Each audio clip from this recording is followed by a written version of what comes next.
Welcome to the Terrible Podcast with your hosts from SteelersDepot.com, where you can find all your latest and greatest Steelers news.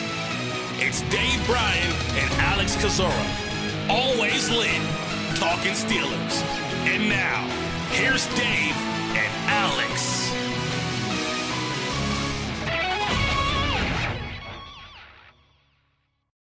Welcome to the Terrible Podcast, Season 12, Episode 104. He's Dave Bryan. I'm Alex Kozora, SteelersDepot.com. Thanks for being back with us here for this Friday. Dave, I was on this is unrelated to football, but on an NBA auction site last night, and a Steph Curry jersey, game worn, went for $500,000. Is that real? Someone actually paid $500,000 for a Steph Curry jersey? I don't know. You trying to tell me something? You need a raise? I didn't pay for it. I'll tell you that much. You know, I've always wondered about that kind of stuff. I've never been hugely into memorabilia. I mean, obviously, I have some, and I've had more in the past than I do now, and obviously, still have a large baseball card and football card, collection, and things of that nature, and a couple signed mini helmets and stuff like that. Even if I wanted to or could afford to buy something for one piece for that amount, I wonder if I would. I guess it's just one of those things that you own to own. I guess. I don't know. Some of that stuff I've never gotten. I would think I would be more apt to buy like historical kind of. I don't know, and I'm not into presidential memorabilia or anything like that, but I would think something like from Abraham Lincoln or something along those lines, not that sports history isn't obviously important in those kind of things. And I guess to a degree, I can see people spending stuff on, like we just talked the other day about the Tom Brady, what they thought was a final touchdown pass. Which also went for $500,000, but now it's worth considerably less. Right. I mean, I guess you better be a huge fan of the team and or the person, and you probably just got to have more money than really what you know what to do with. So you didn't buy it. Is that what you're trying to tell me? You don't need a raise? I stopped at 200,000. I said, that's it for me. That's the max I'm spending now. I just saw it and was amused and wondered, is that real? Did someone actually do that? Or is this some sort of fake bid? But anyway, we'll bring it back. Do you like, I mean, do you have a small collection of like NBA, memorabilia or what? No, this is going to be a gift for a friend. Not that I was trying to buy the Steph Curry jersey. That was not. Yeah, it's not good of a friend. Lord, I gotta butter you up a little bit more then, I guess. I'm not doing a good enough job. No, I'm just kidding you. But speaking of more money than usual, the Pittsburgh Steelers spending a ton of money. That's a decent segue. It's not a great segue, I guess. I'll work on it, but we'll jump into the Pittsburgh Steelers news here on this still very busy Friday. And Dave, what a week overall. Just been nonstop. But thank you guys for hanging out with us on the podcast. And incredible. Obviously, thank you. Yeah, on SteelersDepot.com. Pittsburgh Steelers not done making moves yet. Yesterday, it's not been made official, but reported strongly by multiple sources. Steelers bringing back cornerback Ahkello Witherspoon on a 2-year, $8 million deal, the same deal they gave to Levi Wallace. And I'll admit, Dave, here I talked about on, I think, Wednesday's show. Once the Levi Wallace signing came in, I thought, well, maybe that's going to close the door on Witherspoon, because I thought they were going to offer the 2-year, $8 million to Witherspoon. He turned it down. They gave it to Wallace. That was my assumption. Turns out, just still able to bring back Witherspoon on that same exact contract. So I was pleasantly surprised by that, and is really adding quality depth and options to this cornerback room, Dave. Yeah, I mean, look, didn't I say that it was somewhat plausible still, to some degree? Obviously, I didn't, I was mostly in your corner of, seems more than likely that they gave that one contract to one person there. But I think at the time I thought, it's still not total. Now I've learned never say never on some of this stuff when it comes to that kind of thing. But I think logically and deductive reason wise, you would have went, okay, yeah, that's one contract like that size to one cornerback that there was probably a good chance that Witherspoon turned it down, and then that's why they went the other direction there. But he's back, and the immediate once I heard that they had signed him, I think Josina Anderson from, I keep wanting to say she's from ESPN because she's bounced around so much. I think she's actually with CBS Sports now. But immediately I thought, yeah, that's going to be the same exact deal that Levi Wallace signed. We know, or at least it's being reported, that it is the total dollar amount of $8 million. So with that, I can't foresee one of those guys getting a larger signing bonus than the other one. So that's probably going to be an identical deal there when it comes to them. And all right, you got kind of two, a little bit different cornerbacks there, both long. As we mentioned about Wallace the other day when we talked about him, probably a lot better suited to play zone and situation where he can drive where the play's in front of him as opposed to having to run with people. And then you have a guy like Witherspoon that's probably better suited to run with people, have kind of that length in him and play, use him a little bit more in man situations there. So they got it surrounded, Alex. Is that a reference to something? No, just say, just got two. Too bad you couldn't put those people together and make one make one cornerback out of them. There, going to be interesting to see how they use those. Will they be situational usage with those guys on the outside? That's where my head's going first with this. Do you want use a guy like Levi Wallace more when you think it might be run down situations because obviously he's more a better tackler or more willing tackler, I should say. And do you use a guy like Witherspoon in more kind of passing situations there? Yeah, I think it's really important to bring Witherspoon back because I like the Wallace signing, but if you're outside corners for Wallace and Sutton, you didn't really have that high-end athlete that could match some of the top receivers in football. And Witherspoon, I think, certainly has the capability to do that. Not that he's an elite level corner, and he may never become that, but he's got the speed as well as the size, the length, and the overall ball skills that was on display down the stretch last season. So it's really important to do that. Yeah, I don't know exactly how it's all going to shake out for Pittsburgh in terms of these three presumably outside corners, Sutton, Wallace, Witherspoon. But does this tell me they're finally going to kind of give in to moving Sutton inside more often than have Witherspoon and Wallace be outside corners and nickel with Sutton being and doing a lot of the slot work? That's possible. But I think just overall, there's more stability in this room. There's more experience in this room. There's more continuity in this room. Last year they were just shedding DBs. They lose Mike Hilton. They release Steven Nelson. They didn't really end up adding too many guys. They trade for Witherspoon late in the year. They suffer some injuries. They're trying to get young guys like Norwood up to speed. They're moving Minka around the first 2 weeks of the season. It was just kind of a really bumpy, fly by the seat of your pants ride. And I think this offseason you're seeing just more depth, more talent, more stability. To me, that's as big as anything else. Yeah, and you very well could. We'll obviously wait and see what happens in the draft and the rest of free agency. Tavon Young's still floating around out there, and you would think that his price is very affordable at this point. If you could get a guy like that on the cheap to come in to help, handle slot duties and all. So as this moves forward, we'll continue to get a little bit better, clearer picture there. But Sutton, as you would think right now, there's some I guess plausibility to the fact of him playing more inside in some nickel situations there. But this thing could obviously change in a hurry. They did bring obviously Arthur Millette back, but I don't think you could say he's a lock right now to make the roster. And even if he does, it's hard to imagine him being your first team, slot defender in there in nickel situations there. So I'll leave it this way. Come training camp time, when you're hopefully back out at Latrobe, you're going to be able to with some quick note taking, I think that will clear things up when it comes to defensive depth chart and especially in sub package type situations.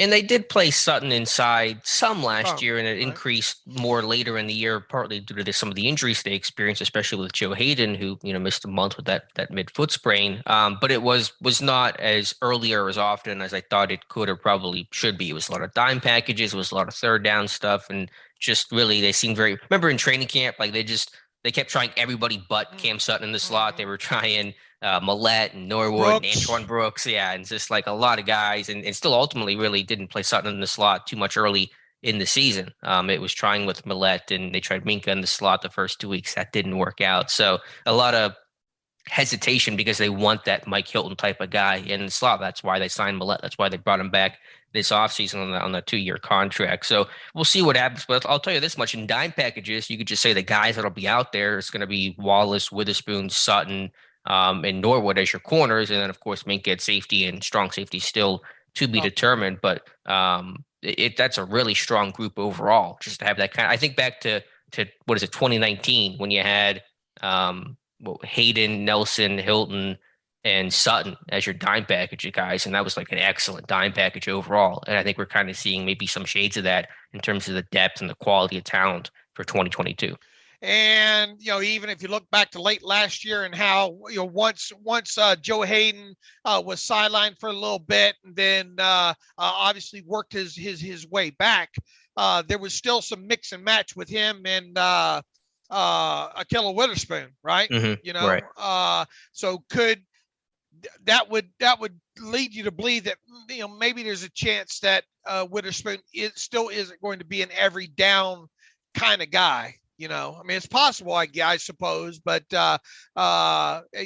because of the different kind of skill set, or at least not skill set, but more of where each is stronger when it comes to Levi Wallace and Ahkello Witherspoon, you could possibly see instances like we said where depending on package and down and distance and run and pass probability, where you see one of those two guys on the field and not on the field at the same time. But obviously this will work itself out in the wash as we continue on through the offseason here. At least they got one familiar guy back in Witherspoon, and you look a little bit deeper into Wallace. Comes off and he spoke to the media, as did five of the new guys spoke to the media obviously on Thursday, and Wallace really comes off as a very smart, kind of cerebral type guy, and obviously had a lot to overcome to get where he's at right now.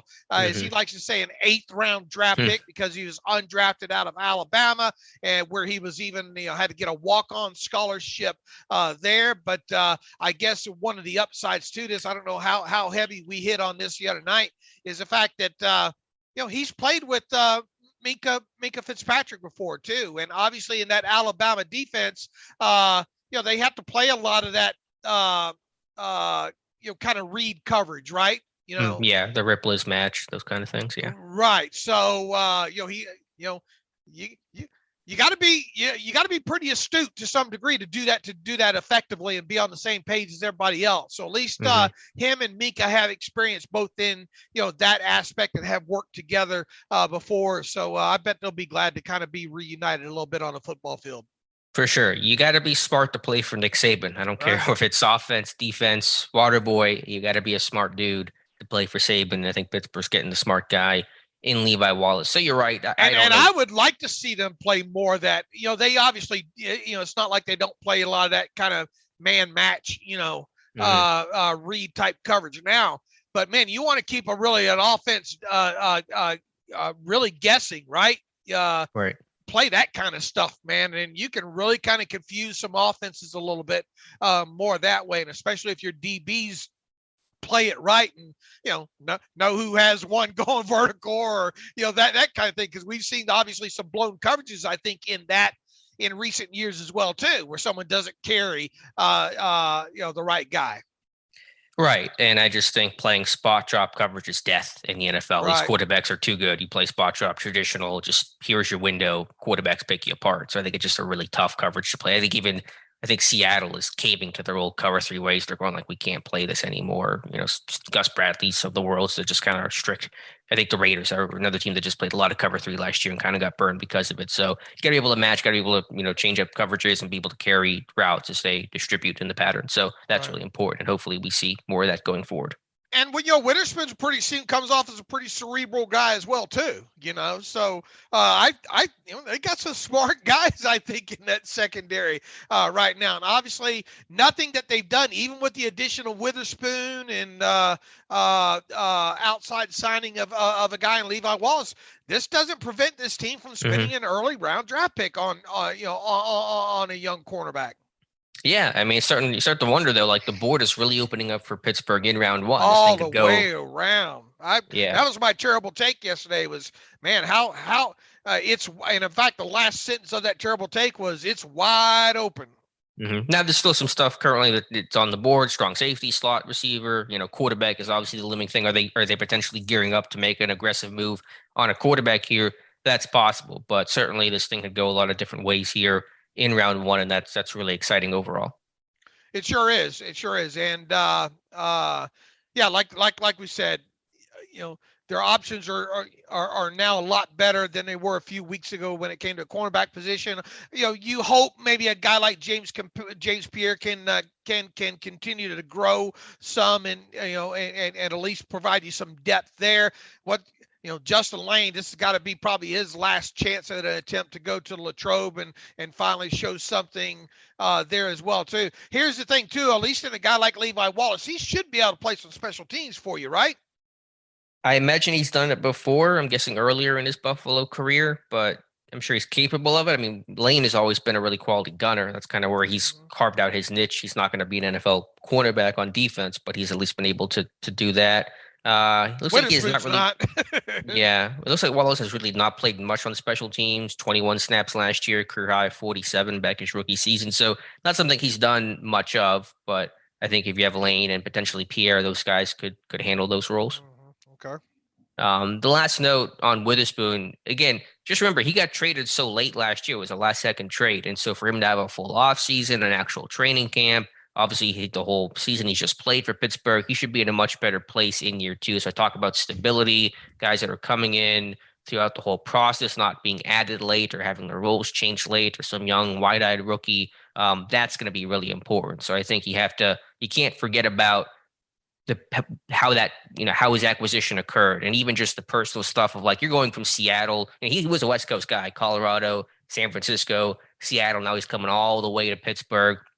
He's trying to make that move and trying to pick up a playbook and, get an apartment and all those kind of personal things as well. So just that stability to stay in Pittsburgh, have this whole off season here, the spring, the summer, to really hit the ground running for training camp. There's a lot of value in that as well. Yeah, absolutely there is. And, last year, people remember you got halfway through the season and say, why the heck did they even trade for this guy? He can't even get a helmet. Can't even get a special teams helmet. And he ended up making some big play. He ended up leading the team in interceptions. Who had that on their bingo card there? Here's one thing: this secondary needs more interceptions moving forward.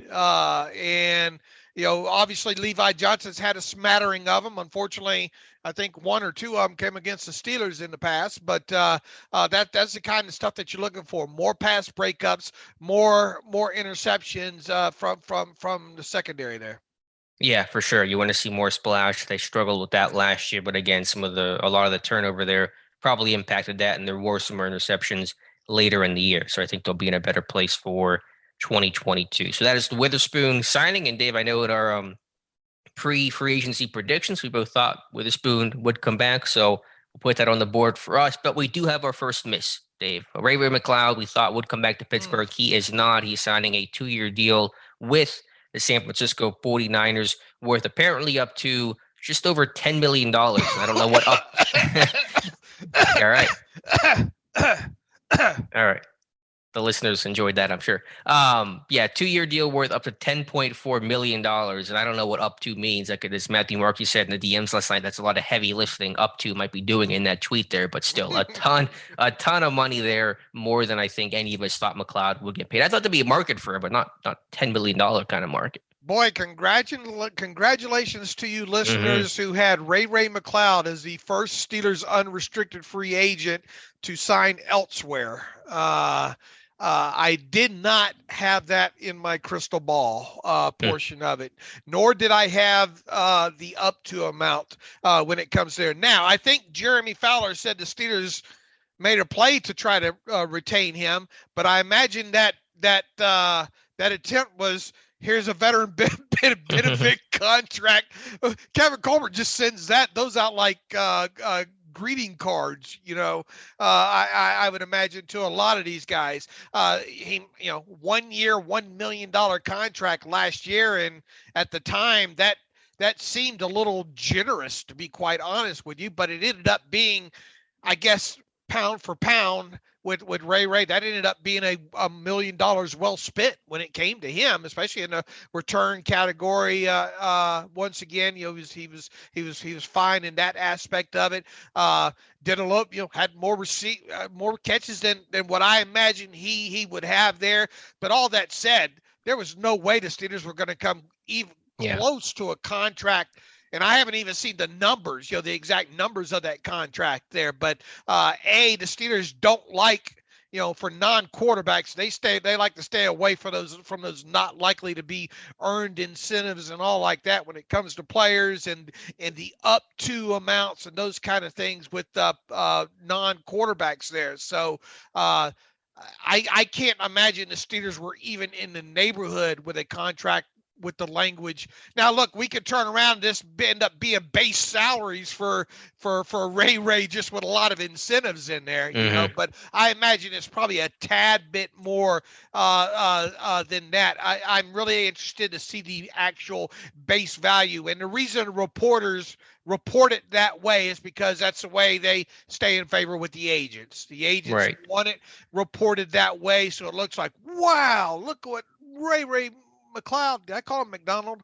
Ray-Ray McCloud got, but we'll find out really what he got here within a week. The tweets are getting more brazen too, because they'll often say, this one didn't, but they'll often say the deal negotiated by Rock Sports or by whoever. Right. So it's very transparent. Really, no one cares about you can very much tell who the source is. But yeah, I don't know the structure of this deal, but certainly there's probably more money there than what Pittsburgh was able or really more likely willing to offer McCloud. I think he's, got value as a return man. That's becoming maybe more and more valuable in the sense of like punt returners, field position type of guys. Obviously, he got to play quite a bit as a slot receiver last year. But his value to me that's too much for somebody who, from my standpoint, that even, kind of likes McCloud and certainly appreciated what he did in Pittsburgh, at least as a return man. Look, if I learned one thing really new about Ray-Ray last season, is fact, really gritty player, for his size and for him, for the effort that he would give in the blocking department, wasn't very impressive. He was their best blocker last year. Right. Sad to say. Right. And obviously because JuJu missed most of the season there, but he really was, and they put him in some unique situations where he was having to crack down on some big guys as well too, and he didn't shy away from that kind of stuff. So kudos to him. I would call him if I'd be on a scouting report, huge effort guy, and that is him. Now, if you go and you look at his average yards per catch, depth of catch and all like that, it's dismal, So assuming he sticks with San Francisco, will they use him more in motions and jet sweeps and those kind of things? They probably should, those kind of things. But it was going to take a very low contract for McCloud to be back with the Steelers, and obviously they got outbid on that, and it probably wasn't close.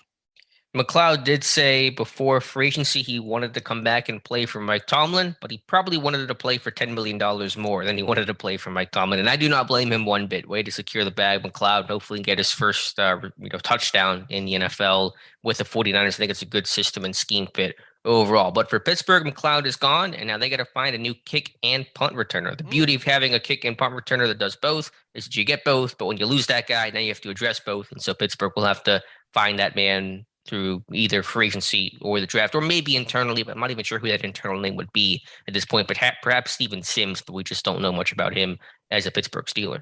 Right, and I think you had a unique suggestion. that you could see the Steelers going after? Yeah, and I should have worked on my pronunciation because I'm gonna butcher this, but That's why I Gunner. left it to you. Good job, Gunner O from New England. I don't know how to pronounce his last name. I'll work on that. Let's say they sign him and then I'll figure it out. But 25 years old, All Pro 2 years ago. Oddly, not tendered by the Patriots this year, so I'm not really sure what happened there. Does kicks and punts. Still had good numbers last year, not quite as good as 2020. Also, I think it's on their coverage unit, and the guy's name is Gunner. So get a special teams guy named Gunner. I think you're in good shape there. The further you get into free agency here, the more apt you're able to get one of those guys. They're usually good for a Danny Smith prize every year of some sort, right? Derek Watt a few years ago. Who was he ad last year? Do you remember? It was Myles Jack. Yeah, Myles Jack. Right. So maybe they're going down Danny Smith's. Maybe Danny Smith is allowed to submit a small what list there, and I think that's an awesome suggestion that you had in when it comes to that. And yeah, if they could get a guy, and here's the thing, Gunner, mistake me if I'm wrong, he can play all four teams, right? I think so. He had 7 tackles last year. I mean, look at his actual special team snaps. That won't tell us everything, but it might give us an indication here. 212 special team snaps. Obviously, a good chunk of that's return game, but probably not all of that. So he's not much of a receiver. So you're not really going to get anything there. He's got 9 career catches, but he's kind of an honest battle, but a return guy. So I don't know how I wouldn't maybe compare him to battle, but definitely like a core special team kind of guy. Okay. Some other names I mentioned: Chester Rogers, Alex Erickson, who always had great success as a Bengal. Yeah.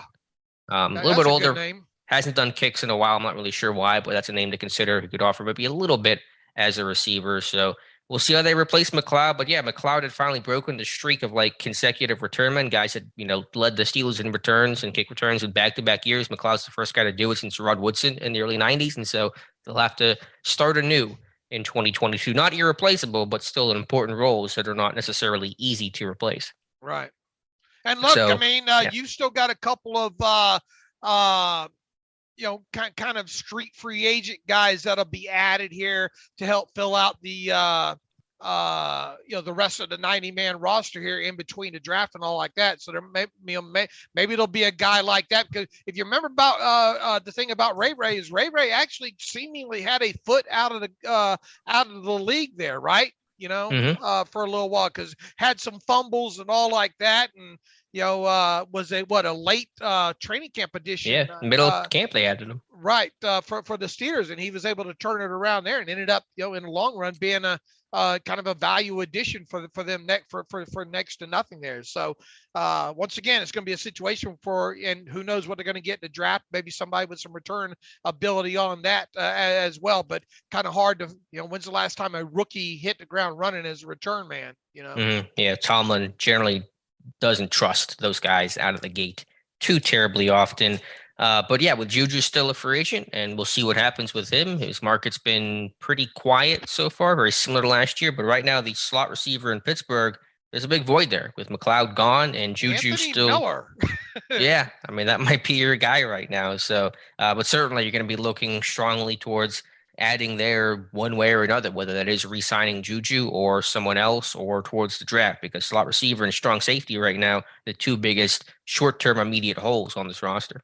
Yeah, absolutely. And just real quick here, got some news on the contract signed by Arthur Millette and Miles Killebrew. And looks like Arthur Millette got a $1.035 million base, which is the minimum for 2022, a $1.79 million base in 2023, $1 million signing bonus for Arthur Millette there. Killebrew, base salaries of another one with the minimum 1.035, and then a $2 million base salary in 2023, and he actually got just a $965,000 signing bonus. So looks like he got a little bit more money in the second year, Killebrew did, than Millette did but Millette had a slightly $35,000 more signing bonus there. But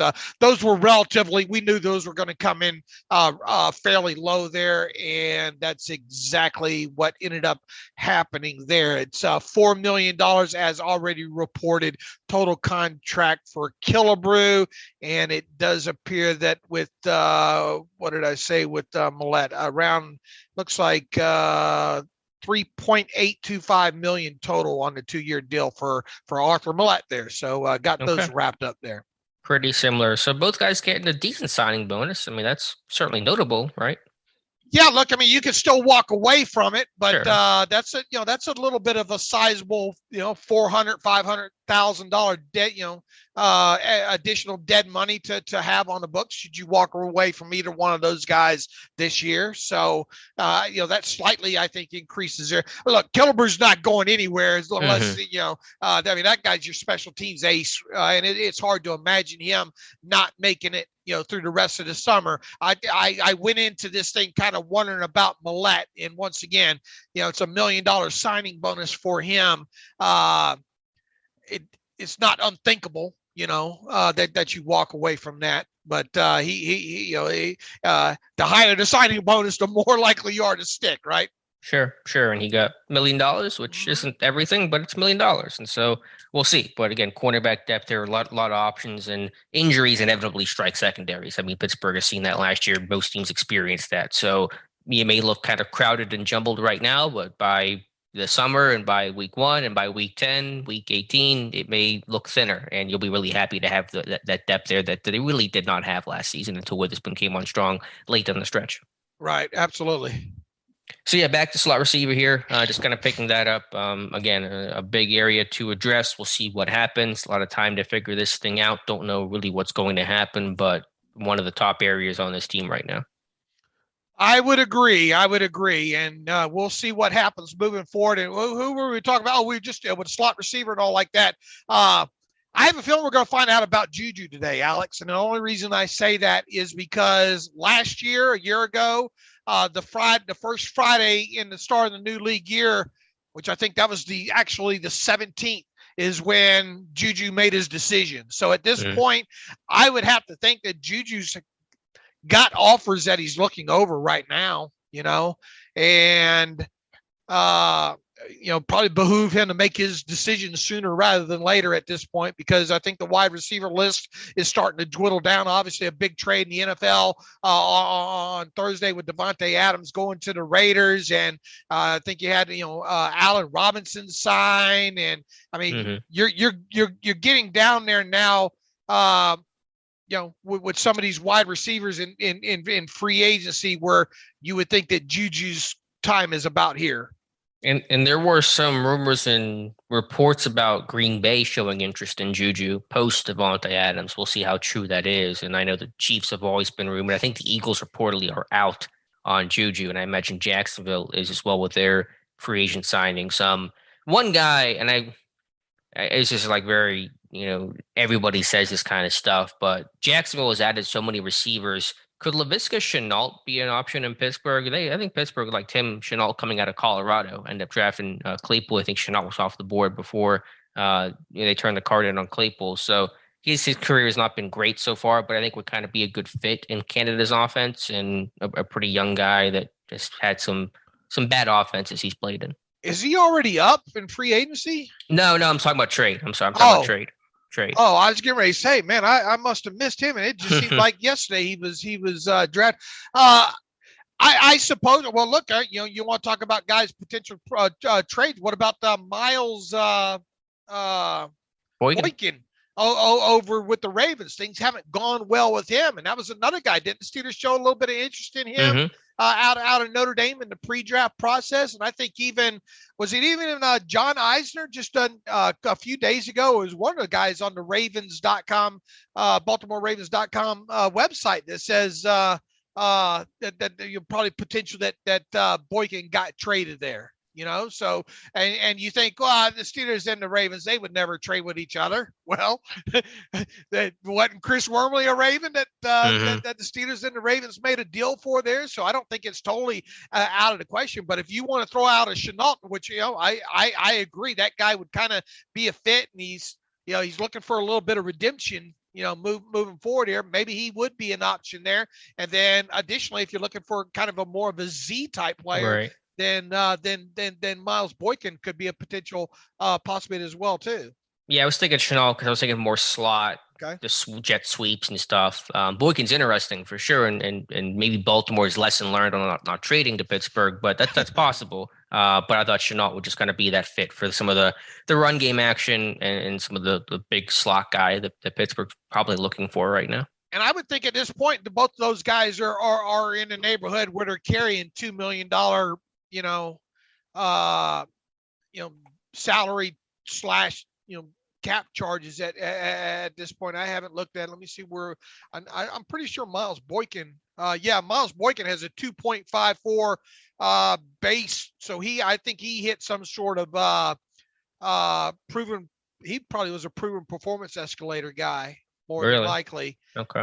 That's why he's at 2.54 million base salary right now. And Chenault's at 1.3 this year. Okay, so he's a much cheaper guy, and he only has 2 years in, right?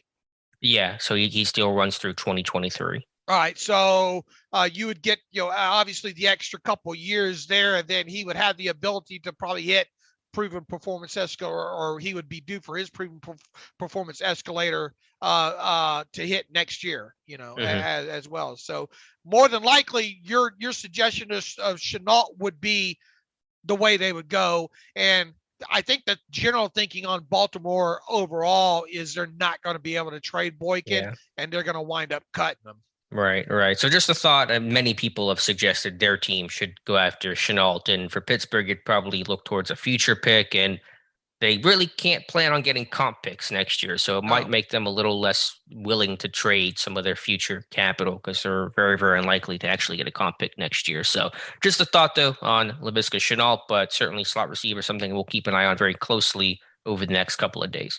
The thing with JuJu, he's obviously looking for a multi-year deal. You would think that the Steelers are not willing to sign him to just a one-year deal. Could you see something along the lines of what, kind of exactly what Chukwuma Okorafor signed? In terms of the structure of it, like the pay-as-you-go part of it? Yeah, just it, the whole thing, give JuJu another, basically a 1-year $10 million deal. I just structure it exactly like Okorafor's 3-year deal. I mean, it would be a 3-year deal. Obviously no voids, involved in this one here. But would JuJu want that? Because it is technically a 1-year deal, and he probably wants something that at least has the illusion of more security. Well, I mean, what else is he going to get at this point? Sure. Or he takes a 1-year deal with someone else for more money than what Pittsburgh is probably willing to offer because they're not going to do the void language they did last year. The only other thing I could say that could possibly entice JuJu is that you at least force the Steelers' hand with, have the same structure as Okorafor has in his, only swap out the half of the second year base salary with a March roster bonus. That way you force the Steelers' hand to do something with you by the start of the new league year. And then if obviously it puts more money in his pocket in a quicker amount of time by having that March roster bonus in there. Yeah, possibly. I mean, the structure, they could get creative and anything is possible. I'm just not sure. Obviously, his market's not super hot, and I imagine he's not gotten any great offers so far. So that probably increases the odds of him being more open to a different structure and just returning to Pittsburgh in general. But I don't know. I mean, my thought was he was going to leave, but we'll have to wait and see. When you look at Chukwuma Okorafor's and I'm not trying to base this on, obviously they play two different positions, right? But when you look at I talk about that hierarchy all the time, Alex, and I ended up being right, I think, again this year, because look, your highest outside guy right now is who? Was it the guard, James? Yeah, James Daniels, high-paid lineman. Yeah. Right. So you're going to stay away from that 10 million mark more than likely when it comes to any of these guys, even on some of the re-signings here.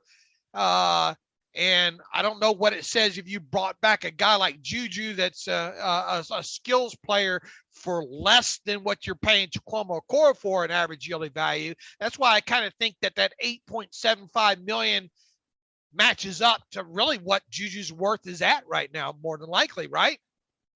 Yeah, I've always thought he was going to be about what he got last year because I didn't really understand how his market value would have appreciated significantly in a year in which he played only 5 games and, got healthy towards the end for the wild card game, but, just was hurt all year. So I didn't understand how his market value was going to go up considerably. I mean, that's where I'm at on JuJu right now is somewhere in the $9 million per category. Would you bring him back on that same deal that Okorafor got? Yeah, I would like to have JuJu back. I think he's a really trusted option, especially for this new quarterback, assuming it's Trubisky, third down guy, option route guy, red zone guy, a lot of value there, run blocking. So I'm all for it. It's a question of, does JuJu want to average 8.4 yards per catch again?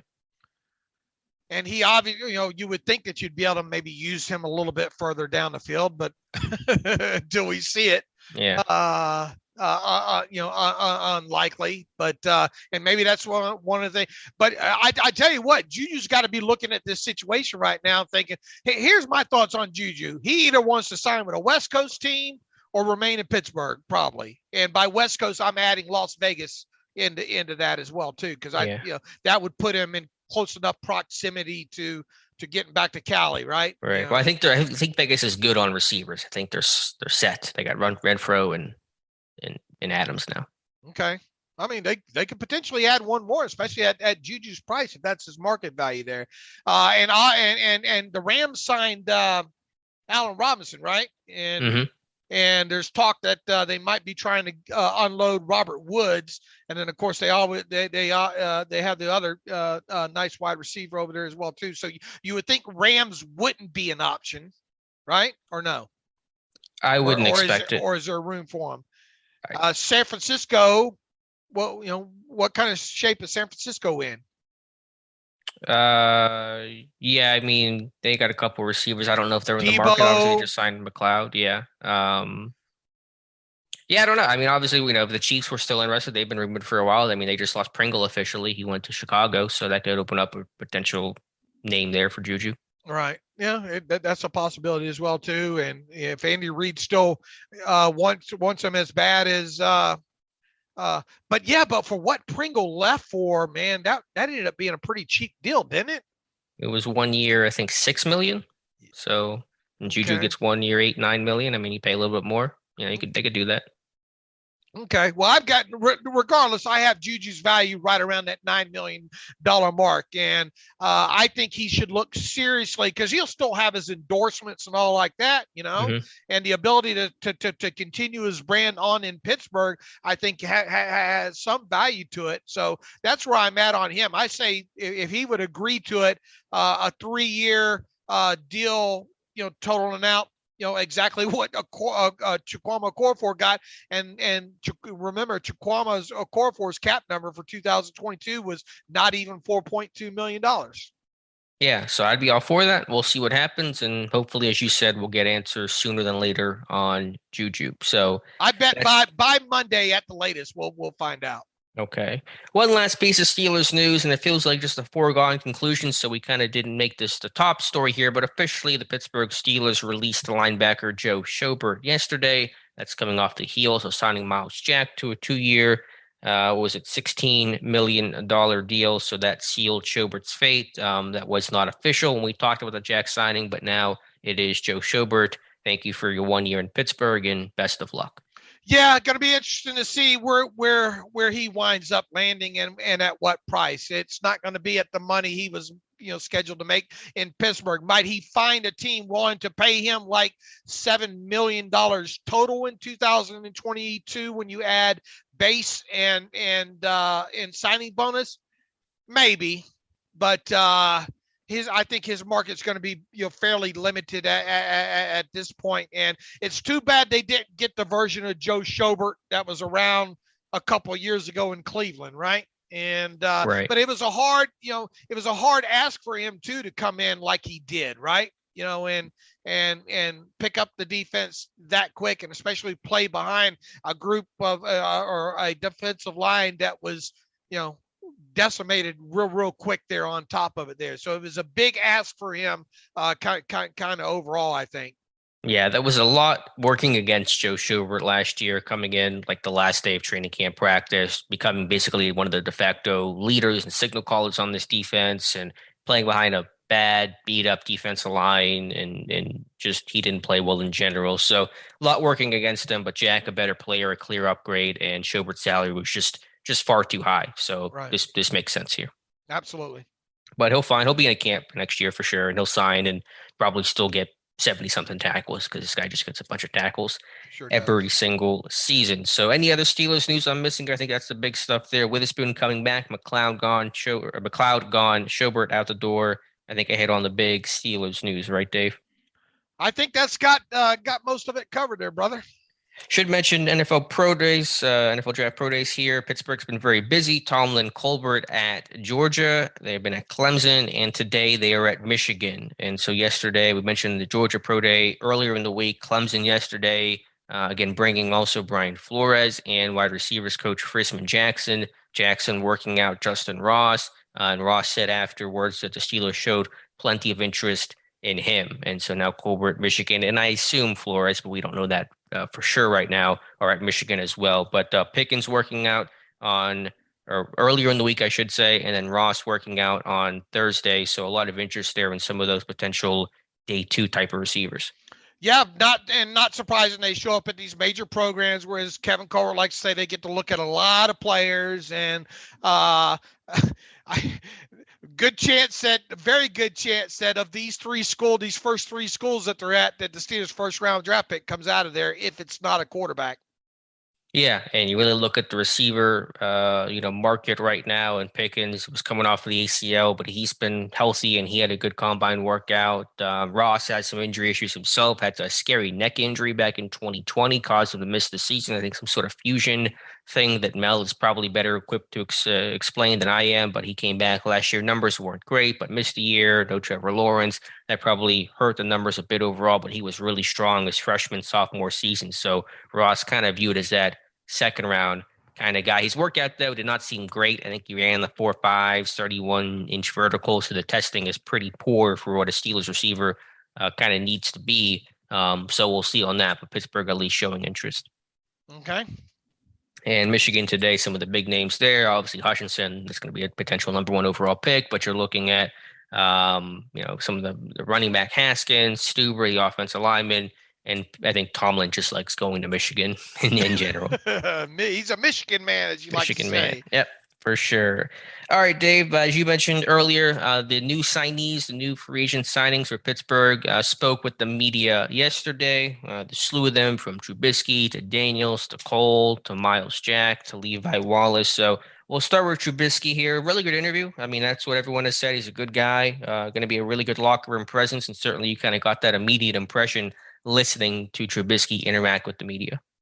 Yeah, look, I mean, squeaky clean, date your daughter kind of guy, and isn't that what the Brandon Beane said, the Buffalo Bills general manager during the combine there? He really spoke glowingly of Mitchell Trubisky, even knowing he was out the door, in that aspect. So yeah, I think he is as advertised. I don't think anybody's really surprised with the way he came off. He gave a lot of right answers, I believe, if you want to kind of quantify that kind of stuff. I don't think he stepped on any toes. I thought he was respectful in the way that he mentioned Ben Roethlisberger, that kind of thing there, and obviously understands the tradition, and thankful for his time in Buffalo, and kind of was a reset for him in so many words, and obviously has already been reached out by several offensive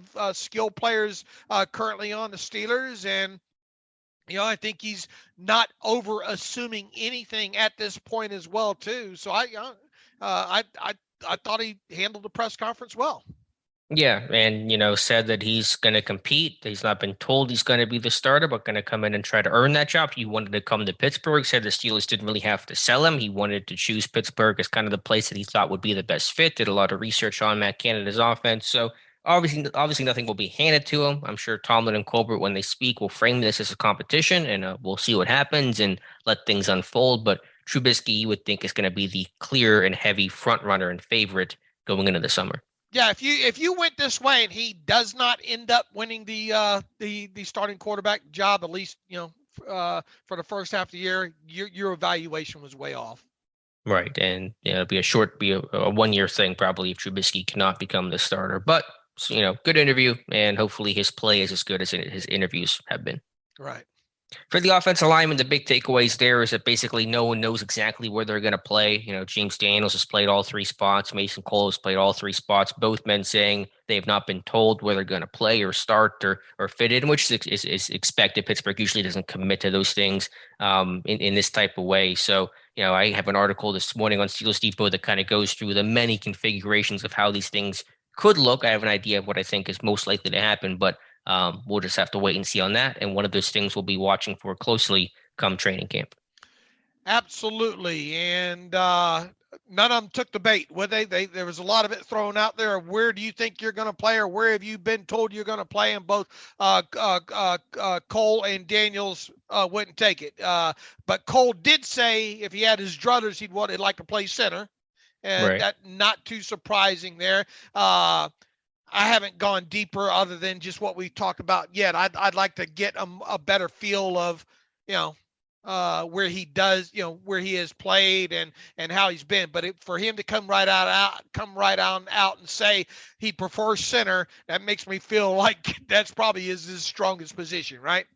Right. Now it's a question of would he start? We both think the money kind of dictates that, and the poor play of Kendrick Green last year, that Cole's going to be the favorite to start, but we'll see what happens. Green certainly can show and will have the chance to prove himself that he's grown and developed in year two. He's working hard this offseason with Marquise Pouncey, so not counting that out. But my thought, we talked about this the other day, was it'll be Moore at left tackle, Dotson at left guard, Cole at center, Daniels right guard, and Okorafor at right tackle. So that's what I think is the most likely combination, but certainly not the only possible combination right now. Sure. Look, and once again, you got position flexible guys, and even a guy like Dotson has played both left and right guard for you, and a guy like Kendrick Green going back to his college days playing left guard for you. So there's a lot of potential mixing and matching going on there. What'd you settle on? Moore, Dotson, Cole, Daniels, Okorafor. Okay. Do you agree? Is that your thought? That's the way who'd you have at left guard? Dotson? Dotson. Okay. Green on the bench essentially is the way that's going. I could see the guards being flip-flop sides potentially, but when it comes to the five, that would be my five. Yeah. Yeah. So we'll see. We'll keep you posted for sure. Wallace didn't seem to have a whole lot to say. Made the 8th round quip about being undrafted, and said that he considered Pittsburgh as an undrafted free agent, but chose Buffalo because he thought it would be a better opportunity, which proved to be true for him. And now he gets to become a Steeler. So he's kind of come sort of full circle in Pittsburgh. Absolutely.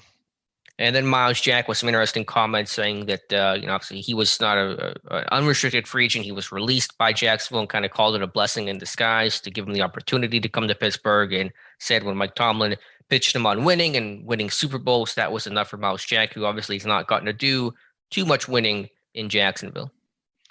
Look, this guy's chomping at the bit, and you look at the structure of the deal, and it's essentially a 1-year deal overall, and it's kind of split. It is split right down the middle with him. And as we've talked before, you get a guy with a lot. You kind of, and it's easy to kind of do this when you harken back to the days of Farrier and all. And obviously, the game's changed quite a bit and all. But it's kind of reminiscent of a position that James Farrier was in. Many moons ago after initially being drafted by the Jets in his first several years, obviously not going well for them, and then coming to Pittsburgh and hitting his stride there. It's easy to draw the parallel. Now Myles Jack's just got to make it happen there. And as we mentioned the other day in the nighttime podcast, was the fact that both these inside guys, both Bush and Myles Jack, they're going to play a lot better for you, or be a lot more productive if you keep the bodies off of them. And right.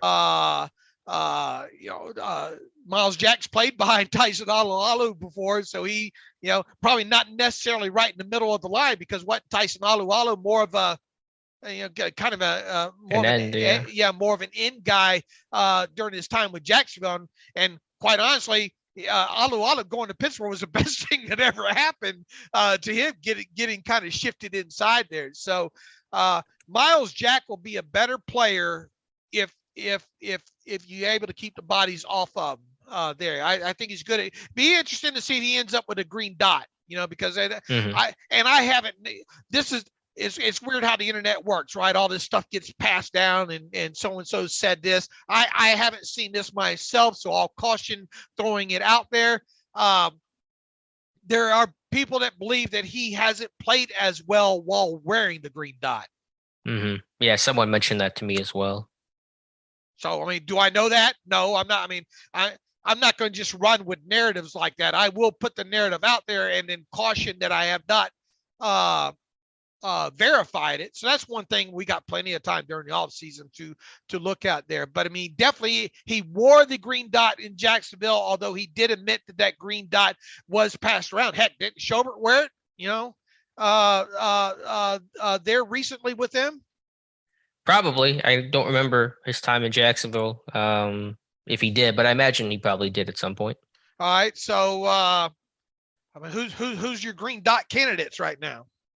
Yeah, it's Jack, potentially Bush. Generally, it's an off-ball linebacker. Now in Pittsburgh, it's gone in different guys at times. Even T.J. Watt's worn it in moments, and so I don't track necessarily who's always wearing it on every single play, and these things might change up a little bit. So you think Jack is going to be your 3-down linebacker, so he's most likely to get that green dot.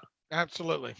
So we'll see on that. But Jack overall, good interview for sure, and said that even before Pittsburgh officially reached out, that Cam Hayward was recruiting him, and I know Hayward said he recruited James Daniels, so I think he should be the next GM. Can we do still like a player GM thing and have Hayward run the show? Yeah, it wouldn't be bad. Some scary news out of University of Michigan Pro Day. Edge rusher David Ajobu sustained an injury in a pass rush drill, went down clutching left leg.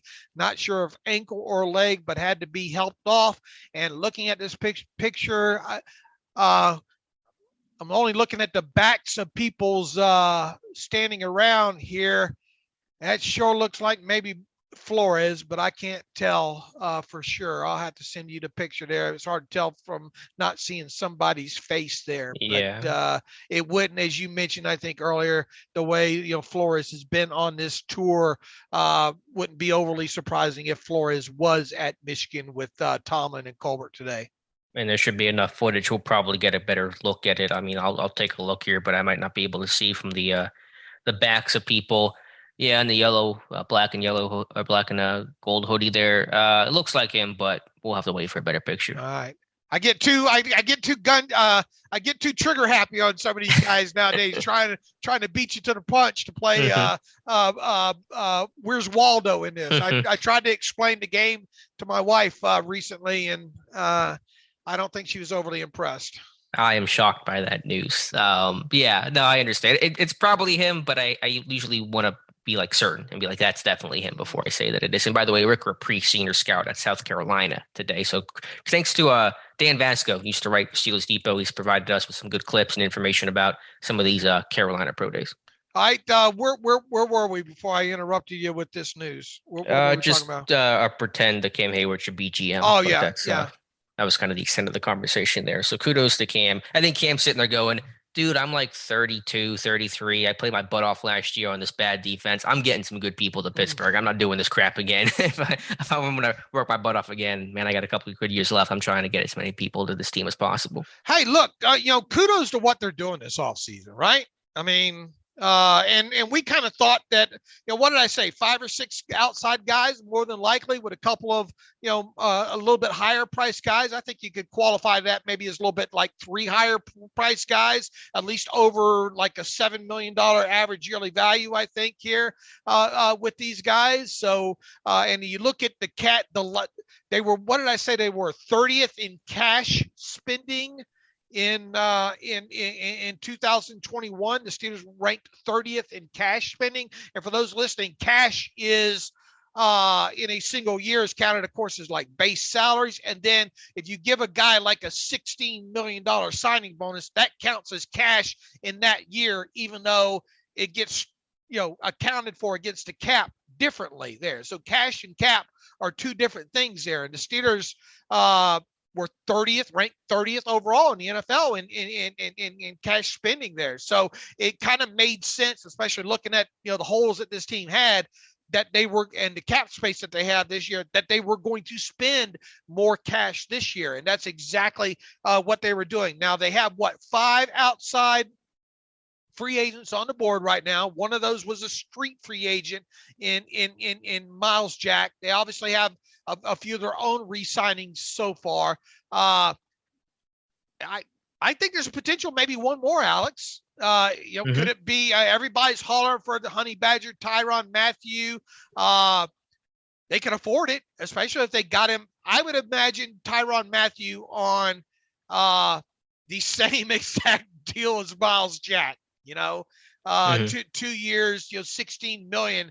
That smells like it would be right. In my opinion, Matthew's coming off of a 13 or $14 million average yearly value deal. He's obviously, 29, 30-ish range right now, which makes him kind of marginal. But the Steelers obviously, I think, like that kind of guy there. So I think, I'm not saying that's going to happen. I'm going to say that there is plausibility of that happening, and they can obviously afford to make that happen. Yeah, if they really wanted to, they certainly could do it. And there's a hole and a need there. Will it happen?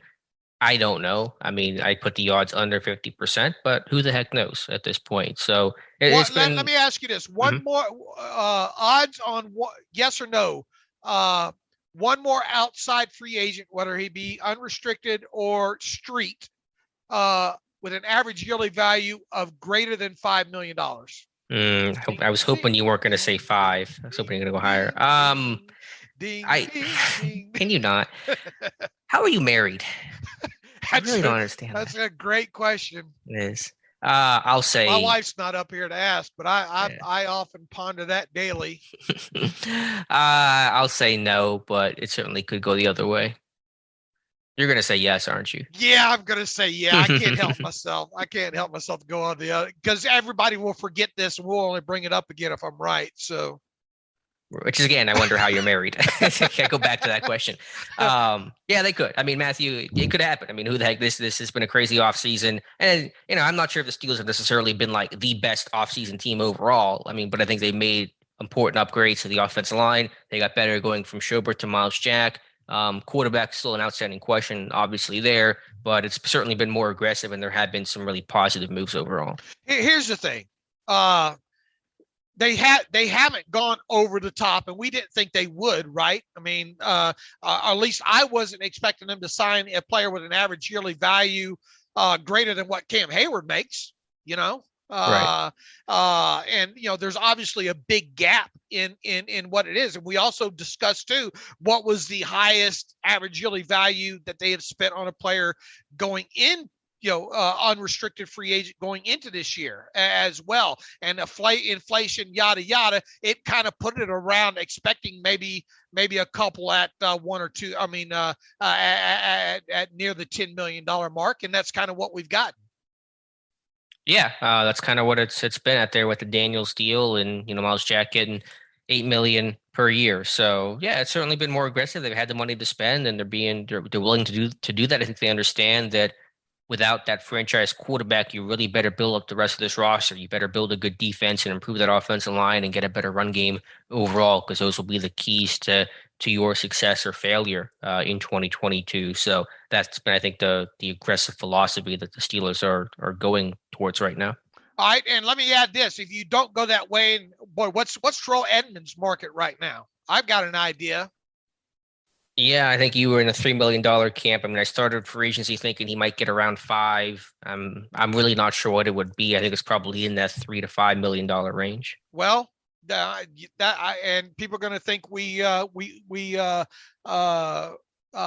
conducted, had you say that in the pre-production podcast meeting.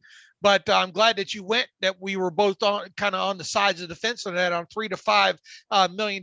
How about how about the same contract, 2-year, $8 million contract that they just gave Witherspoon and Wallace? Yeah, if he wants to come back for that, I'm good with that. Like, just get that strong safety that again, keep the continuity, a decent box guy. Evans by no means is elite. He's an average safety, really, at best. His coverage skills are still below average, but you do that or some equivalent to Edmunds' style, I'm good with that.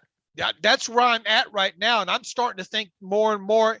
Didn't I have? I thought I predicted Edmunds to come back. Did you? Yeah, we both thought he would come back. Yes. All right. Well, if he does, I could see it being exactly that 2-year, $8 million contract. Kevin Colbert just Xerox his just copy paste, change the name. White out, put a little bit of white out on there. And Terrell Edmunds. So let's see how close we come to that. If they don't do that, if they don't do Edmunds, I mean, what else? What other direction could they go outside of the draft? In terms of a particular name, right? And other than Honey Badger, if we eliminate Honey Badger from because him being too expensive, and if we were to eliminate Edmunds just because they're being too cheap, what else do you foresee as a possibility there? I had mentioned Deshaun Elliott in my wish list, so he's still available. Missed a good chunk of last year due to a pec injury. Let me see if I can find the free agency list from Mike Clay that I was kind of working off of at one point for some strong safety names. Deion Bush. I'm just kind of spitballing here. Deion Bush. Jabril Peppers is still out there. Right. We had mentioned Peppers, or had a reader mention Peppers not long ago, right? Yeah. Landon Collins. I've always kind of been a Jaron Kearse fan. I've mentioned him several times. They've never shown interest in him. I actually had pre-draft interest in him coming out of Clemson, but nothing. And the many times or several times he's been a free agent. So that's a possibility. So those are some names. DeMonte Casey, and he's kind of more slot guy, not really a true strong safety, but a pretty physical dude. Just some names to mention out there. What's the latest on Keanu Neal? That's a good one. Yeah, well, they moved him to linebacker in Dallas last year, but I think he'd probably go back to strong safety. So that's a name that I think it looked over pre-free agency. I don't know if some Dallas injury issues, hadn't he? Yeah, I don't know if last year was an issue, but I think he missed like all of the year 2 years ago or something with like an Achilles or something severe. No, it was 2018, 2019 played only 4 games in those 2 years combined, but the last 2 years played 15 and 14 games, started 5 games they play on like weak side linebacker in Dallas last year. So that's a possibility. And he played for 1 year, $5 million last year. How many games did he, he was in 14 games and started 5 games. He's obviously got some pedigree. Didn't they show some sort of interest in him, in Neal in the pre-draft process? I can check. He was a first-round safety, so that's all kind of Pittsburgh looks at as a bunch of former first-round safeties. Right. He had a pre-draft visit coming out of Florida. So, I mean, obviously, you would have to go back to strong safety, but I think he could probably make that switch. So, yeah, I mean, that's a good name to mention. Would you sign him for 2 years, $8 million? I mean, I didn't watch him in Dallas last year yet, but that sounds about right. I think that sounds reasonable. Okay.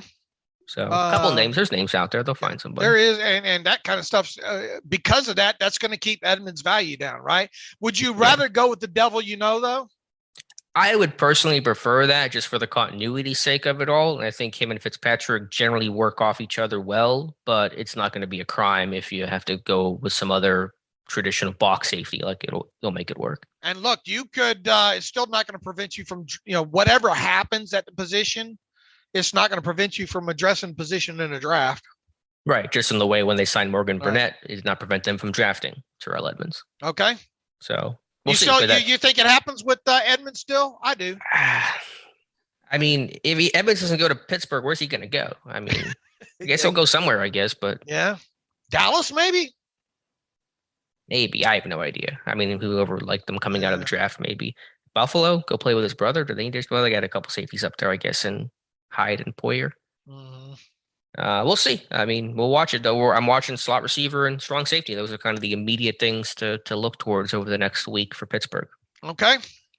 All right, Dave. I should mention with Trubisky's interview, I thought it was interesting. He was talking about kind of like a little bit of shade at Chicago for kind of being a mess and really like the stability and communication in Buffalo. And I guess that's the reason why he chose, say, Pittsburgh over the Giants. I mean, obviously the Giants have a new regime and Brian Daboll's there, but I think he liked Pittsburgh just culturally. Like it's like being that stable organization, something he got in Buffalo and something he did not have in Chicago. Right, and he made sure to compliment Buffalo for the restructure. I mean, for their structure and the reset he feels was good for him. So, look, I thought James Daniel, they all come off as real nice, educated, kind of well-spoken kind of kids, and real smart kids, Mm-hmm. Yeah, I liked hearing from all those guys. So. Those were the interviews. Anything else, Dave, to mention? I think we kind of covered all the big stuff. I think we got most of it out there at this point, don't we? I think so. So before we get to reader emails, let's hear from our friends over at MyBookie yesterday. First day of March Madness. Did you fill out a bracket? Do you have a March Madness bracket? I haven't. No? I didn't even have time, man. One thing after the other. I didn't do a single bracket. Well, I have Gonzaga over Nova in the final, and so we'll see how that goes. Did you have the Peacocks?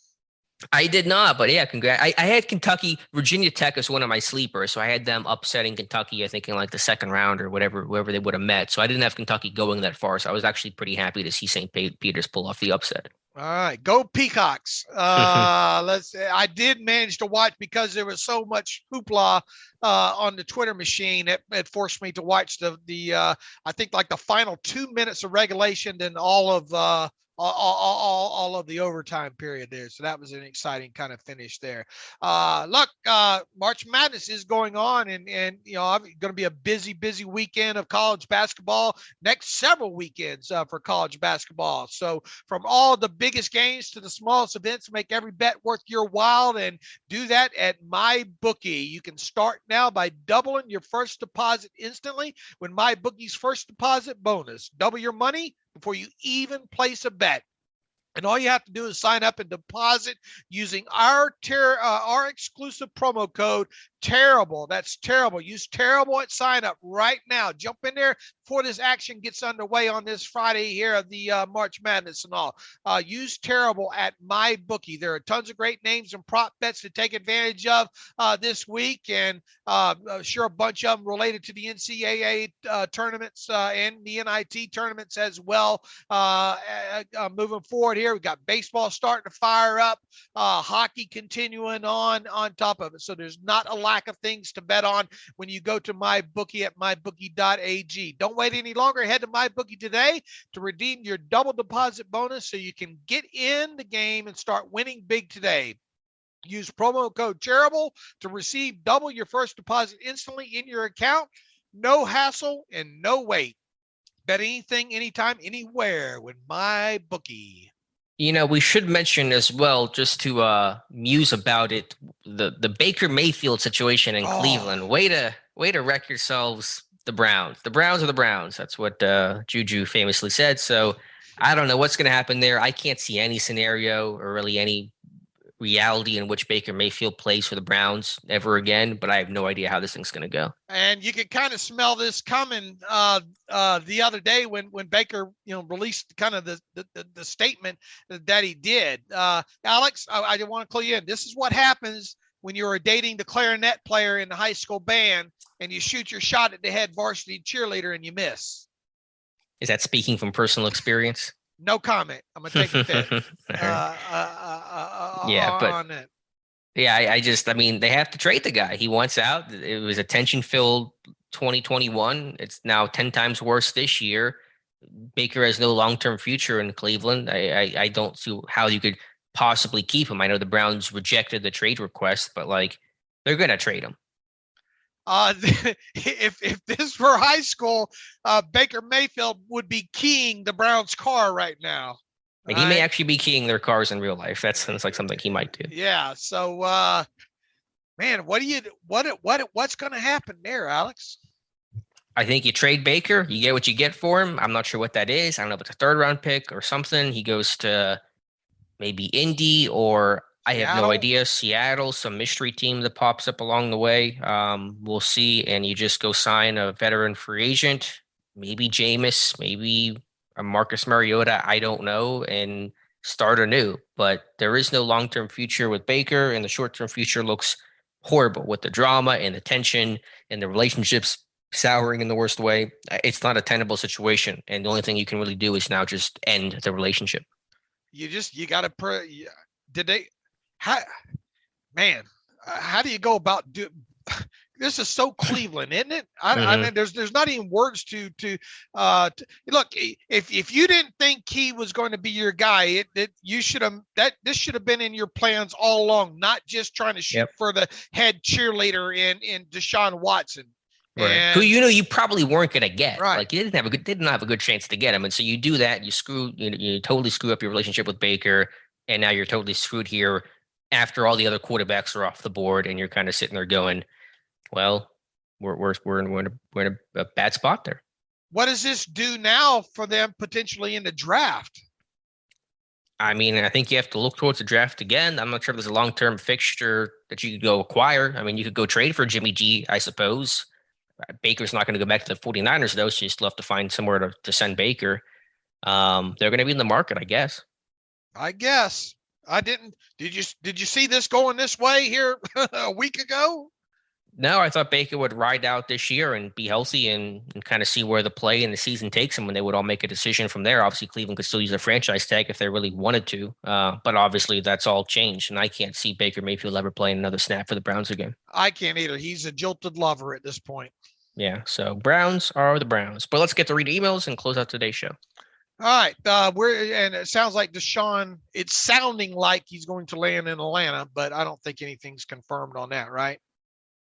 No, reportedly, he's going to take a couple more days to figure it out. It's down to the Saints or the Falcons, reportedly. The Browns are out. The Panthers are out. Panthers apparently would not guarantee his 3rd and 4th year contracts, which I guess might be a principal thing. But for like how all in they were in, I'm not sure why like that was the hill they wanted to die on. So I just want him to make a decision. It's been long enough. Just make a decision, Deshaun, and let's move on. All right, Chandler Stroud writes in off-season contractual details. Hey, Dave and Alex, happy Friday to you guys. Hope you both had a fantastic week, but I have a quick question here. I understand with some of the guys in the 28 to 30 range not offering multi-year deals, but why is it we don't see those 4 to 5 year deals with the younger guys? Take a guy like James Daniels, who's a proven starter and very valuable one at that. Why is it we only see these 1 to 3 deals with the Steelers? Also, what other player position would you guys like to see this team sign during free agency period? Thanks, guys, for not only putting out the best content in the business and also calling a spade when it comes to false info in the sports media world. Again, happy Friday and thanks as always. Man, I'm trying to remember back. I mean, it's really not unusual to see them do some of these three-year deals, right? I mean, even go back to Joe Hayden when he was a street free agent. That wasn't that a 3-year deal back initially with him. Mm-hmm. I mean, yeah, you have the instances of. I mean, what was Ebron's deal when they signed him? Wasn't that two or three years? Yeah, it's been a typical amount. That was 2 years, wasn't it, with Ebron? Yeah, I believe you're right. With Derek Watt, that was 3 years. Mike Mitchell was 5 years, but right, Ladarius was 4. Right. Darius Green was 4 years, I think 20 million. I think one reason why you're seeing some of those 3-year deals for some of those guys that are like James Daniels age is they want that second bite at the apple, because if Right. they lock themselves into that 4 or 5 year deal, by the time you get to year 4, if they make it that far, by the time other contracts have gone up, other signings, they'll actually be paid pretty cheaply. So they want to be able to get their 3-year deal at good value now. Then they're 28 years old. They can still cash in another time and get more money down the road. So I think it's probably more the player not wanting to lock themselves in and knowing that 4 years from now, I'm going to be underpaid and not happy with the situation. So it's probably a players driven contract. And recency bias here plays an impact through this every time of the year, or every time of this year. We see people start saying, man, look at the way the Steelers are structuring contracts this year. Good job, Schobert and Omar Khan. Way to be unique this year. There's nothing there's nothing unique with the way the Steelers are structuring contracts this year. Nothing. Whatsoever. This is standard fare for what they're doing so far this offseason. And look, the way they like to structure contracts is usually that the first year of the contract has the little bit of the lower cap charge in it. So if you're on message boards or Reddit or Twitter or whatnot, you see people say, oh man, the Steelers are really getting creative. Way to go. Nothing new is happening here, folks. Trust me. Yeah, last year was unique because of the void years. Pittsburgh and Schobert have said they're not doing the void years again, and there's really no big need to do that. Right. Maybe that's what's causing more of this to show up this year, is because I don't know. And you're right. Last year was extremely different with the void years, especially when it came to the re-signings, right? Because of them using the void years in that aspect there. But Chan, I think you're reading too much, and I think Alex hit it right on the head there. You got some of these guys coming off getting their first bite of unrestricted free agency there, and wanting to make sure that if they're not super mega deals, which none of these technically are, that they want one more. James Daniels is a perfect example there. This guy plays good in these next 3 years. Who knows what he cashes in the next time here? And he's still young enough to do it. Yeah, so I think that's where that comes from. Unless you are the one getting the $80 million contract, then that's going to be a 4 or 5 year deal. And what other player position would you like to see this team sign during free agency period? I'm going to go outside linebacker, but the fact of the matter is there's not a lot out there at outside linebacker right now. So, who they might end up going back to Taco Charlton on a 1-year vet benefit deal, because you look at the list of outside. Could you go back and get O from the Titans, Big O from the Titans? Ola Daney? Yeah. Do they call him Big O? I'm just calling him Big O. Oh, you're just calling him Big O. Okay. They could, yeah. I mean, he actually played well for the Titans last year, at least in terms of production. I don't know how his tape actually was, but I imagine it was decent. Yeah, Vince Beagle, I mentioned him, but Taco could come back. So the edge depth is going to be important. Maybe add another lower level corner. Obviously, in terms of the big need, strong safety, slot receiver, you're going to see they're going to sign a receiver somewhere at some point in free agency, right? They're not going to just solely go through the draft, I wouldn't think. Let's see. I mean, do I think they're going to sign somebody at what position? Outside No, at receiver, at wide receiver. I mean, if they don't get JuJu re-signed, you would think they'd have to.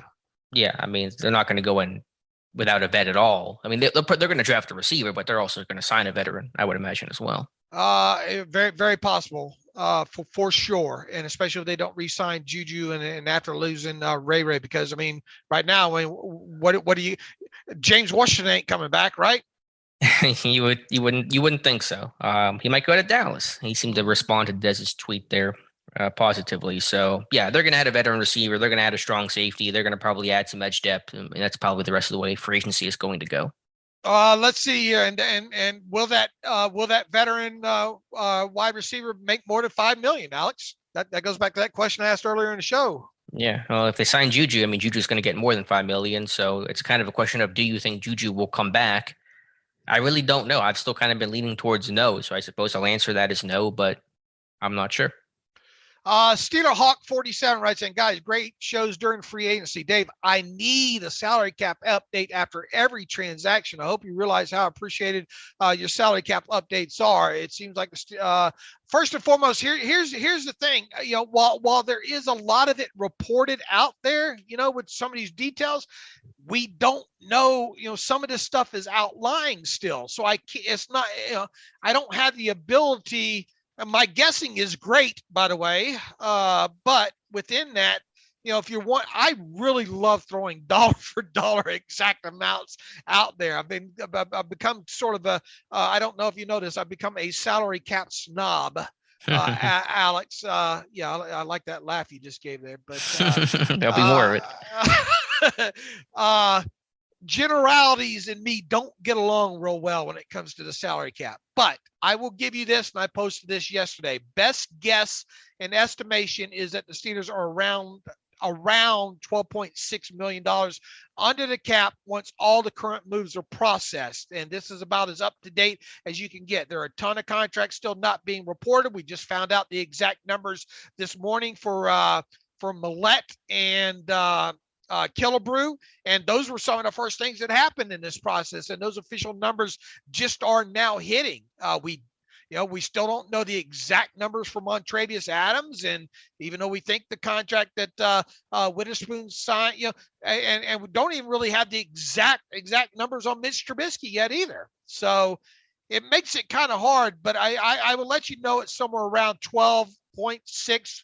12.5, 12.8, right around in there, under the cap. Now, why are people I don't understand why people are so concerned this offseason about the cap, because there is nearly $24 million available to them in restructures on Cam Hayward and TJ Watt.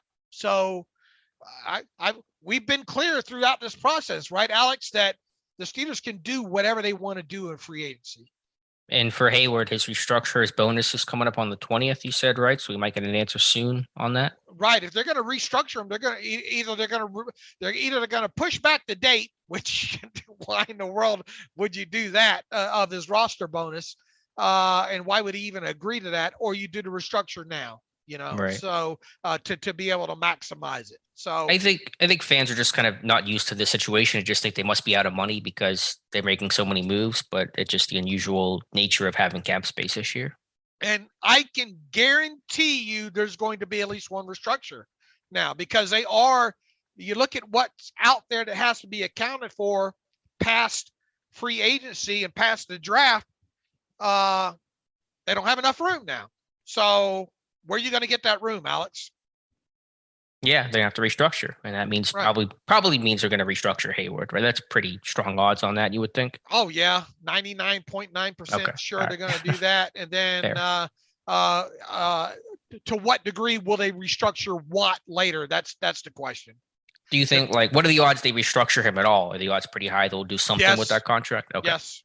It's just a matter of how much they're gonna reduce that base salary. Right. Exactly. Okay. Gotcha. Let's see here. This leaves them. I like what the Steelers are plugging a lot of holes in free agency. I think this leaves them able to follow the best player approach in the draft, especially if they resist a first-round quarterback. I hope they wait for next year. He writes, I'm thinking wide receiver now possibly in the first round. He says, I'm a total Buckeye homer, so would love to see Olave or Wilson.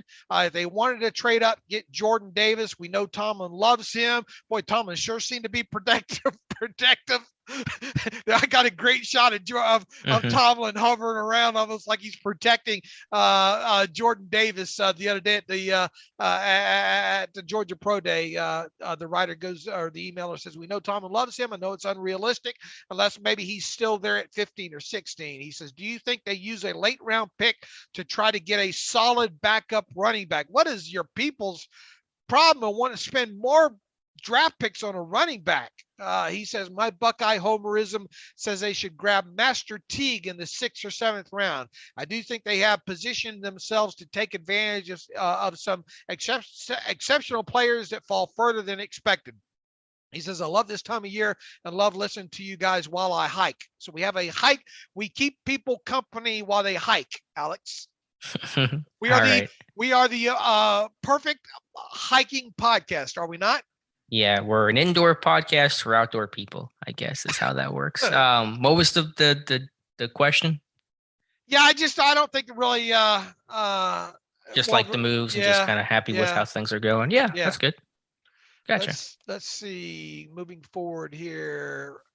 Andreas, how confident are you that Trubisky beats out Rudolph over the summer to be the week one starter? I would just say this on Andreas. That's what better happen at this point. Yeah, I think the odds are pretty high. Nothing guaranteed. He'll have to get in camp and certainly earn that. It will not be handed to him, and the contract's a lot less than what the national media thought. And so that, in theory, Rudolph could start, but the expectation is that Trubisky will be the front runner. Let's see here. Lenny Barsikowski. I think he's active on Twitter with us. Dave, love all the signings so far. I know it's a lot of reckless speculation, but what a great signing would it be to get Fletcher Cox? Also, don't you think it would be a smart gamble to pick up Bush's fifth-year option? The addition of Jack and Flores makes me think he is destined for a good year, ? Also, I would love to hear what you and Alex would take in the first round if we drafted wide receiver and safety. Well, Lewis, I mean, sign out of Georgia would probably be the most obvious. Daxton Hill there at Michigan, probably a good option there. When it comes to safety, man, as far as wide receiver goes, what flavor do you want? Yeah, I'm trying to think who'd be that best slot receiver in round one. I mean, there's a lot of names there that kind of feel like more outside type of guys. I might have to do some more homework there. At safety, you also mentioned Jaquan Brisker from Penn State. That's maybe a little bit early for him, but someone that should be mentioned as well. So, yeah. What was the first part of that question? Fletcher Cox, and Fletcher Cox. He's going back to the Eagles. Yeah. It sounds like Fletcher Cox going back to the Eagles on a 1 year deal. But could they make it work if they wanted to? Especially, what did they say? It wasn't like $10 million or something. But they were speculating Fletcher Cox going back to the Eagles.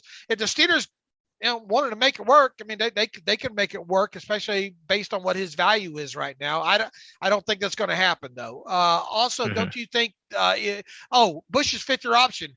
Heck, no, I'm not picking it up. That's not a good gamble at all because nowadays, Lenny, with the fifth-year option, you pick that thing up, it's fully guaranteed. So, I don't think it's a smart gamble to pick it up because what happens if you there's more probability to him not bouncing back and playing like worthy of that fifth-year option amount than there is him playing like it. I'd rather take my chances the other side and him play as what off, and then I've got the decision where I either put the transition tag or the franchise tag on him. Yeah, I mean, obviously the additions of Jack and Flores are good things and should help out Bush, but not at a risk of $10 million franchise there, a fifth-year option on him. So, nope, let it play out, see if he bounces back, and if he does, it's a good problem to have. Here's an email from Jay, who is more happy with the recent offensive line signings, Najee or Mitch, or Minka more happy with than both with the signings of Myles Jack. Less tackles, but more splash opportunities for Minka. That's a great question, I guess. I mean, even throw out Mitch Trubisky out of the equation here and make it who is more happy with the recent signings, Najee Harris or Minka Fitzpatrick? That's a great question, by the way, Jay. I think Najee's pretty happy to get some more running room this year, so I think it might be him. I think Cam is probably super happy as well. This roster is looking better than maybe it would have appeared heading into the offseason. And Minka said, I'm tired of going up and making all those tackles there. But that's a great kind of way to phrase that question there. Both of them are probably pretty happy, Jay. Let's see. One last one. James A. Krebs. Glad to see that you had Buddy Dahl. This is more for David O, I think. Buddy Dahl on your all-time Steeler non-Hall of Fame team. However, some of his contemporaries deserve some mention. It seems that in the late 1950s and 60s, the Steelers kept finding and getting rid of quality wideouts. He says Jimmy Orr led the league in yards per catch with blah, blah, blah. He says Who else does he has there? He was a second. He was traded to the Colts for your guy, Big Daddy Lincecum in a trade. Roy Jefferson, yeah. Right, with a tragic outcome. Gary Ballman was with the Steelers from 62 to 66. Anyway, finally, Roy Jefferson was All-Pro with the Steelers in 1969, led the league in receiving yards, yada, yada. The Steelers had some big yardage producing wideouts in the days before Dink and Dunk. These men would have all had more recognition if they spent their whole career with one team. So that's just kind of some more comments, I guess, from Krebs on the great David O and kind of the series he's got ongoing. Right, Alex? Yeah, and that might have also been a response to one of Josh Carney's articles about the best non-Hall of Fame Steelers. He's working on kind of a series of putting a roster together there. But yeah, I mean, I love hearing those names. Buddy Dial, Jimmy Orr, LB Nickel. Roy Jefferson was a great receiver, great talent, but Noel didn't really like him, his attitude, and traded him and all that. So then a Big Daddy reference in there is always good for the podcast. Let's see. Paul Brown, love the moves the Steelers are making in free agency. Quick question: are all of these moves in free agent setting the Steelers up to be in the position to trade up for Willis? I think they're all in on him. If it doesn't work out, they take a tackle at 20, is what Paul writes. Look, Paul, I with the way the moves have been made, it's wide open right now, and I think even trading up for a quarterback and put specifically Willis, I don't think you can discount it. Yeah, I know that people kind of forget about that. They go, oh, well, Trubisky's been signed, but obviously he's not going to be counted on as a long-term play here. So are they making moves here to really be aggressive in free agency so they can be aggressive in the draft and go get their quarterback? That's possible. Now, will it happen? We'll just have to wait and see. It's unpredictable. No one really can answer that right now. I want to see what happens at some of these pro days upcoming where Pittsburgh lands and where they're going and who they're sending, but certainly cannot discount that possibility. Same here. Look, I'm buying all the smoke that they're in on Malik. So I mean, I really think there's a strong possibility in that. Christian Perry, greetings, Dave and Alex. I've heard you guys talk about the left tackle position as if it is fixed for Pittsburgh, but I haven't heard much discussion around it. He said, well, I thought we were talking about it. I don't know how. I guess he's not heard outside of that. His first question is, do you believe Dan Moore is a starting left tackle for the season? Second question, is he an average tackle at least? Seems kind of odd to me that we're fine with a 4th-round pick to be the franchise left tackle for the foreseeable future, but I'm open to it if he's at least average. Look, I mean, he got just his rookie year under the belt. I mean, there was obviously some ups and downs, but I thought he showed improvement as the year wore on. And right now, I don't have any reason to not think that he's not going to be the starting left tackle for 2022. Where it goes from there, we'll see. I mean, could this team theoretically draft a tackle? Yes, they could. But I think as we sit right now, odds-on favorite to being the starting left tackle is Dan Moore, even if they were to draft a guy, you know? It is, and I don't want to conflate left tackle for 2022 as the franchise left tackle. He may or may not be. I think 2022 will be a big year for Moore. You're right. The first 8 weeks are pretty rough. It got a lot better the back half of the season, so that's important. And listen, 4th-round pick, that's all out the window. It's about what you're doing, how you're playing. I mean, the guy before him was an undrafted free agent who was playing receiver at Army. You know, the guy before that was a 7th-round pick in Kelvin Beachum. So draft status means nothing to me now. Now it's all about how you play, how you perform, and how Moore progresses and improves and kind of picks up where he left off in 2021 will kind of determine what his future and what the future of that position is going to be. Okay, all right. Got a lot of questions out of the way tonight, or tonight. I don't even know what it's all running together at this point. I know. All right. What do we got on tap the rest of the day? Whatever else happens, whatever the Steelers surprise us with, we'll do some pro day searching. We'll see if Brian Flores and others joined Tomlin, Colbert at Michigan. And we'll have the Friday Five. Terrible take today just on the NFL reigning supreme March Madness who. I mean, the NFL makes a move and just runs over March Madness and the rest of the sports world. So just my terrible take today on that. But we'll have a lot more coming, more draft profiles as well on the site. And appreciate everybody who's worked for the site and done tremendous work this week. It's been a tough week, but really proud of the team, Dave. Yeah, absolutely. For sure. And once again, you can follow me on Twitter at Steelers Depot. Follow Alex on Twitter at Alex_Kozora. Follow the show at Terrible Podcast. Email the show, The Terrible Podcast at gmail.com. SteelersDepot.com for the donate and ad-free buttons if you want either one of those. So until Monday, I feel we'll have a little bit more to talk about on Monday. Alex, as always, thanks for listening to the Terrible Podcast with Dave and Alex.